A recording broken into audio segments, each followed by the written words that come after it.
is Steve Zeltzer with KPFA WorkWeek Radio on Pacifica. And I'm speaking with Erek Slater, and he's an executive board member of Chicago ATU Local 241. He's a bus driver and a shop steward, and recently he's been fired. So, Erek, why don't you talk about what's happened to you recently and what this means to labor? My name is Erek Slater. I'm an executive board member, elected union steward and executive board member for ATU 41. I represent over 600 workers, working families at my North Park bus garage for the Chicago Transit Authority. I just want to make clear that I do not represent any organization on this phone call. I represent myself. I don't represent CTA or the American Transit Union in my views that I give in this interview. Well, it's been a long 10 years battle as a Chicago Transit Authority bus operator, and I've been an elected union steward and executive board member for 1 year about now. It's been a war that almost immediately since I became elected, and this is just the latest of all of those attacks.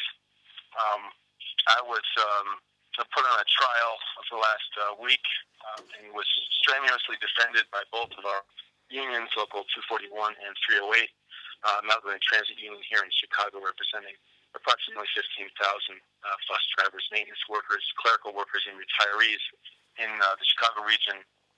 And they, there was no case against me, yet they still went ahead and fired me for clear violation of labor law and clear violation of our contractual agreement between the Chicago Transit Authority and the American Transit Union.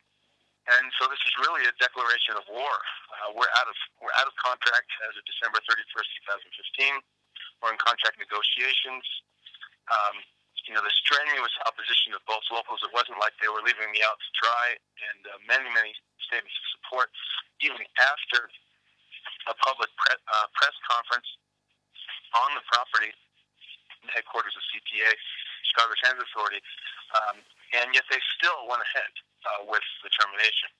So, I mean, in some ways, this is, of course, a horrible injustice, difficult for my family, but it's also energized and excited many workers here in Chicago, and I think beyond Chicago, that this is a chance to fight back. They've made a mistake by making this, by firing an executive board member, and we haven't seen labor fight back, and this is really a chance that we might be able to do it.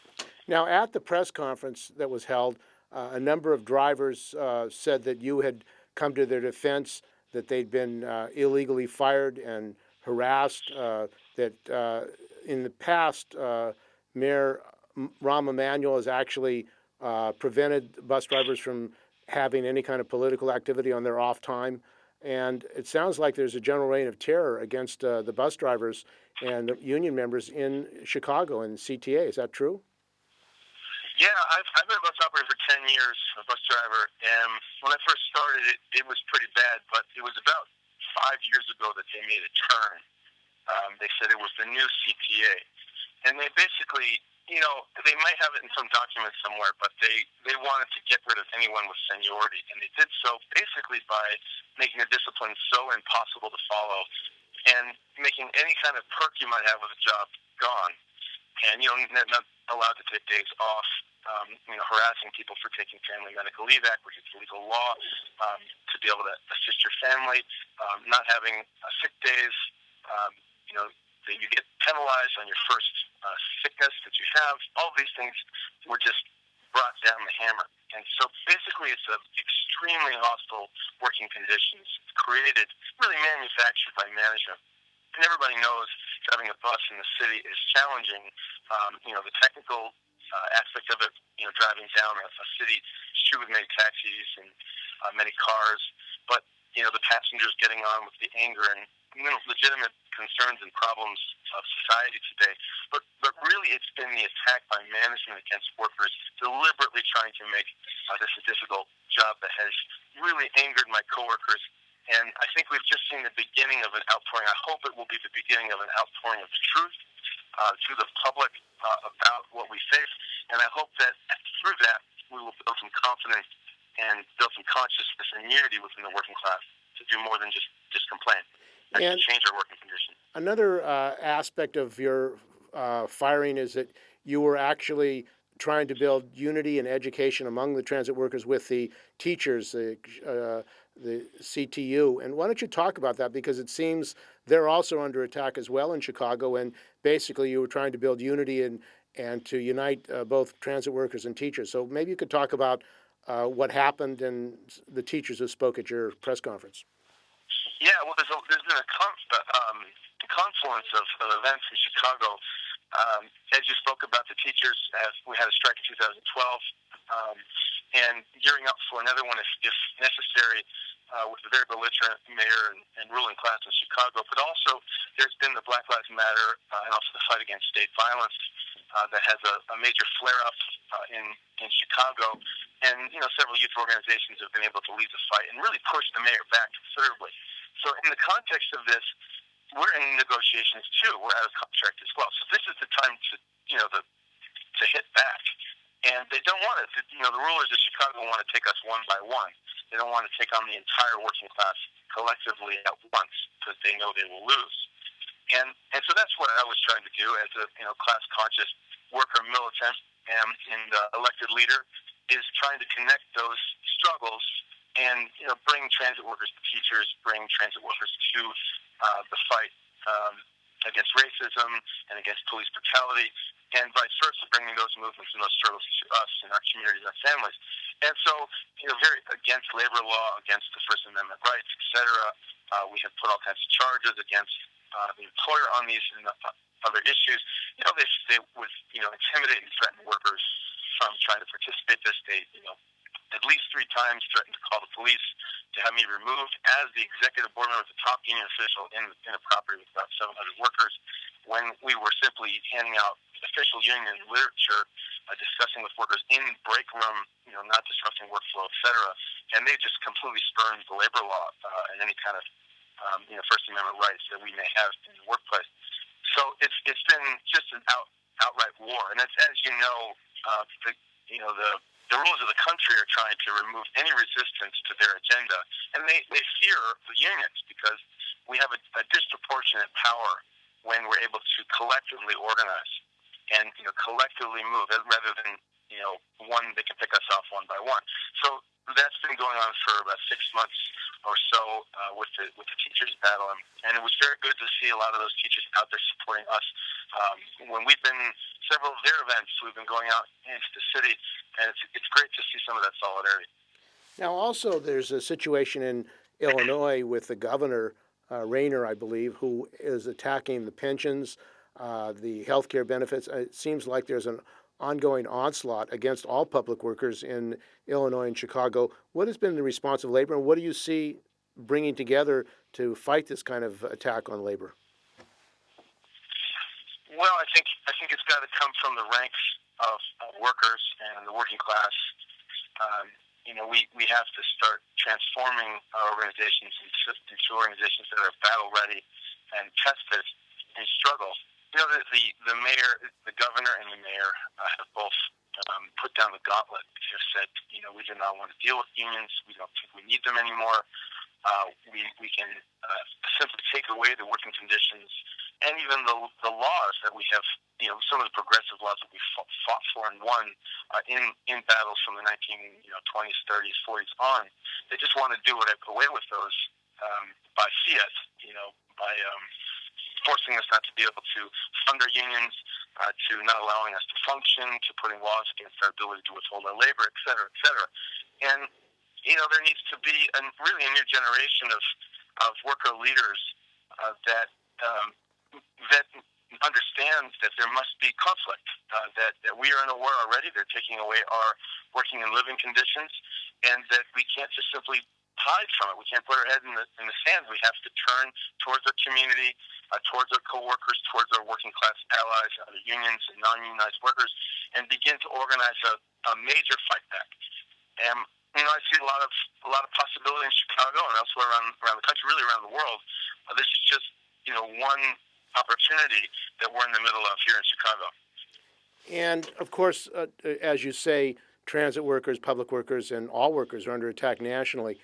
Now, both the transit workers' contract has expired, also the teachers' contract has expired. What possibility is there of united action of the transit workers and teachers in Chicago against these attacks? Yeah, well, I think this latest attack against me is a real opportunity, actually. There's discussion. Obviously, I don't make the decisions on this by myself, but there's discussion of, sending a 5-day letter to the transit agencies and saying if Mr. Slater's not brought back, then the contract's null and void, or other possibilities that are legal. That we take in sympathy with the teachers if they go out, and all those things are on the table. Really, I think what's now possible is getting out the word to the public about the difficulty we face, getting some sympathy for us, and then from that point, organizing ourselves to make strategic moves. To have public rallies, to have social events with each other, and then those come out to be street events and street actions that themselves build our confidence in each other and in the working class more generally.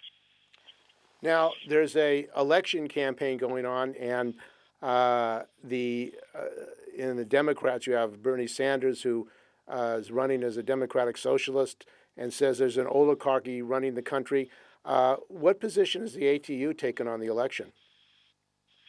I don't know of a position that they've taken one. I can speak for my own self, but I do not know. I'm pretty confident my local one has not taken a position on the national campaign.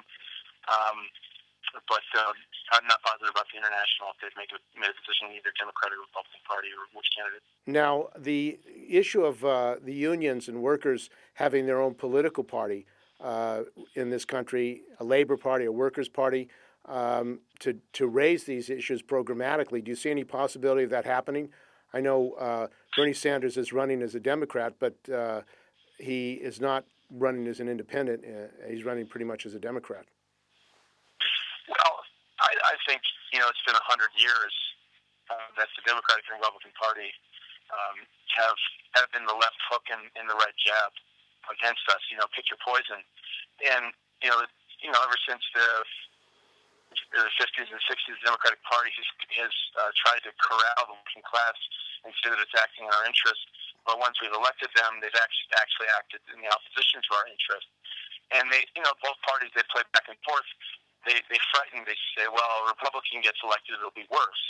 But if a Democrat gets elected, then it'll be slightly less worse. And again, it's like should I be hit, in the face or in the belly? I don't know. At some point, rank and file leadership of unions will be leading battles. There are many battles being opened here, but that there be a qualitative in the struggle of the working class against the ruling class in the United States, that we begin to see that neither of these parties are in our interest, and that we need to have an independent voice. Politically, nationally, we need an independent voice for media, for independent voice for connecting the struggles from city to city, and very practical work, but also putting on the table the potential for a government. That's what a political party does. It forms a government of, by, and for working people, which, of course, would be in the interest of the vast majority of the population in this country. And because, we live in an empire, that this would be in the vast interest of the vast majority of humanity. And, it's really on, to a great degree, our shoulders, the working class, that we have this great capacity. We move the world. Certainly transit workers do that, but we also create the wealth that is necessary for life in humanity. And, we have this dignity, and we have this authority given to us, not given to us, but earned in society because of the hard work that we do, the families that we raise. And really, it's this section of society that could begin to bring us forward, in my opinion. And Rahm Emanuel is a Democrat. You've got a Democratic mayor who has been attacking the transit workers, the teachers, with privatization and deregulation. Deregulation and privatization have been pushed not just in Chicago and in the United States, but internationally in Turkey and South Korea, throughout the world. It seems like these policies are international policies which have benefited the ruling class and hurt working people in Chicago and around the world. Is that the case? Yeah, it's definitely the case. It's basically trying to worsen our living conditions to make us have to work harder and faster, giving out more blood and sweat, literally, in order to get enough to subsist and to try to get some decency out of our life. And so when you privatize things like from our public transportation, all the way to our libraries, in society, our parks and all those things that we need, that's really taking away from things that we need. Certainly our schools, as they privatize those schools, it becomes worse for our children, our working class children, has to go to those schools, and that's really a harming, not just of the working class, it's a harming of the cultural level of humanity. It's that big of a deal. When you cut public transportation, when you privatize it, you put it under these managers that are gone to business school to cut costs and to do anything they can to produce more and more production, not necessarily thinking about what it does to the human lives, that dealing with the environment, etc. And that, if working people were actually running at the workplace, working people are actually making the decisions of production, of finance, of the workflow, that we would make sure that production is safe, that it's good for the environment, that it's good for people. And this privatization isn't it's going in the opposite direction. It's making this a worse planet. It's making life more difficult for the vast majority of the population. And we really need to do the reverse. We need to go on a mass building program. All these people who don't have jobs, who want to work, should be given not given, but have a right to a union scale job, the dignity of having an old age pension, of having health care throughout life, free universal health care. And those are the things that I think, like you were talking about before, a workers' party or a third independent party of buying for working people could put forward now. And I really think that would pull from the Democratic Party, from this left feint of the Democratic Party. And then once they take power, it'll go all the way to the right, as we've seen over and over and over again. But actually, if our party could be controlled by workers, controlled by working families, then if they try that on us, we'll remove them because it's our party. And one of the issues in transportation is health and safety, and the need to protect the health and safety conditions of workers. Do you think that this repression and attack on transit workers has affected health and safety and the right of workers to speak out about health and safety dangers on the job?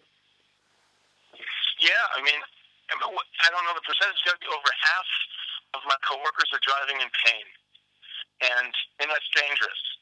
It's because the policies of management, again, which are based on privatization policies, based upon this management mechanisms of trying to get output without any thought. What do you mean driving in? What do you mean driving in pain? What is that exactly? Well, so in practice, what they make it is so difficult to be sick. If you're sick, you're in trouble immediately, and they might fire you for it. If you try to get time off to be with your family, because all transit workers they get the job because they have kids, and you want to pay for your kids' health care, and you have a family. Almost all of us are that way, and so. So when you go there and you're threatened when you have to go deal with a family emergency, or you have to deal with your elders or your children, that you have to take something like Family Medical Leave Act, and we have a law for that. But then they harass you. They go and you go to your home to try to investigate whether or not that's what's going on. But all for what? Because you're not going to get paid that day. It's not like you're getting paid for not working. And so they get all this bureaucratic mess. It's so complicated, so vindictive, and that everyone's scared. There's so many rules. We have 12 cameras on our bus, on a 60-footer, and 7 on our 40-footer. That we're afraid to say anything to the passengers. We're so angry at having been disrespected by management. The rules that they throw at us, we can't actually follow in practice because they contradict themselves. Because the real life conditions don't exist in a piece of paper in a book. That's why you need a human being doing it. At the moment, we'll see where computers go. But this actually becomes a safety hazard because the people who are there on the front line, who know what's going on, the bus driver and the passengers, and you could say the mechanics and maintenance workers as well, are not the ones making decisions. Instead of somebody in a boardroom someplace who never is impacted by it. And so when they make the schedules to go so fast because they're trying to cut costs, but when they make the break time so short, again, because they're trying to cut costs, it's a bleeding knuckle, bloody affair where people are driving in extreme pain because they have repetitive stress injuries, because they're not getting enough breaks, because they're so stressed out, because of the difficulties of life come onto our city buses. And this, in turn, makes it dangerous for the passengers. It makes it also, the communication back and forth from the passengers to the frontline workers like the bus drivers is often very strained and sometimes very violent. And then violence is directed at us, and there's nothing else to protect us. The flimsy screen does nothing when someone really wants to hurt you. And, it's not us who makes the fare. They keep on increasing the fare for people, which, $2 or $3 is a serious amount each way back and forth to work. And we're the ones that, they tell us, they make the fare increases, but then they tell us that we have to be the cop on the bus. And, that pits us against the legitimate interests of our working class community. And that's dangerous. So the fact that we don't make the decisions is a great danger to the public. It's a great danger to us and our families. And we really have to go the opposite direction, away from privatization towards worker control. And what can workers do and other people who want to support your struggle to get your job back and to defend transit workers in Chicago? Well, we're having a very exciting meeting tomorrow night. It's mostly an internal meeting of workers. And, my coworkers are excited about the fact that we went straight at the belly of the beast into the headquarters, and we had a press conference. But we had this press conference, and workers stood up and spoke out, and it was a great confidence build, and I hope we can build upon it. So one thing that can be done, we're getting so many. We've had a kind of an ad hoc committee. Of course, we've gotten support from our unions as well. But people have been sending messages of support. If you're a rank and file militant or a rank and file elected leader, please send a message of support. If you're a higher level officer, then go ahead and have your board or maybe your president or business agent send out a message of solidarity. This local, even if it's not ATU, if it's the trans union or any union, say, hey, look, we're against this attack against all working people, this attack against union rights, against democratic rights, of the right to defend their contract. And we stand in solidarity with Mr. Erek Slater in Chicago. We stand in solidarity with ATU Local 241 for standing up. We demand that he immediately gets his job back. And we hope to join you in struggle on a national level, international level, for better working conditions for our workers in where we are and workers around the world, the vast majority of the population. Okay, well, I want to thank you very much. We've been speaking with Erek Slater. He's an executive board member of ATU 241, the Chicago Bus Drivers Union, and has been fired for standing up for his union members. And we hope you're successful, Erek, in getting your job back and building more solidarity for transit workers and all working people. So thanks for joining us on WorkWeek Radio. We will, and hopefully we'll build a lot of consciousness, confidence, and unity in the working class along the way. Thanks, Steve. Thank you. Take care.